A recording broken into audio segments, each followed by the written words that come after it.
So hello trader, जसं की तुम्हाला माहितीच आहे, आपण मॉर्निंगला इंडियन मार्केटमध्ये आणि संध्याकाळी क्रिप्टो लाईव्ह असतोच. बट इंडियन मार्केटमध्ये ना आपण एक एक्सपेरिमेंट करतो. आपण एक छोटंसं फंड घेतलंय 23,000च्या आसपासचं, आणि त्याला आपण जास्तीत जास्त किती महिने सर्व्हाइव्ह करू शकतो किंवा त्याला किती महिने टिकू शकतो, याबद्दल आपण बघणार आहोत.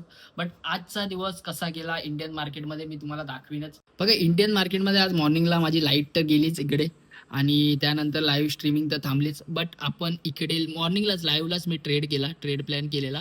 ओव्हरऑल जो ट्रेड प्लॅन आपण केलेला तो ओव्हरऑल आपण आज एकच लॉटने ट्रेड प्लॅन केला. त्यामध्ये आपण 659ला बाईंग केली आणि 532ला सेल केला. तुम्ही युट्यूब लाईव्हला जाऊन बघू शकता, त्यामध्ये तुम्हाला सर्व समजेल. त्यामध्ये आपला ओव्हरऑल लॉस जो होता तो 2529 रुपयाचा. आणि आता जो फंड बाकी आहे आपल्याकडे तो राहिलाय 20,379 रुपयाचा, आणि ओव्हरऑल जो फंड होता तो 23,000चा आहे. ठीक आहे, ह्याच्याबद्दल आपण पहिले पण व्हिडिओ बनवलेत, तर तुम्ही जाऊन नक्की चेकआउट करा.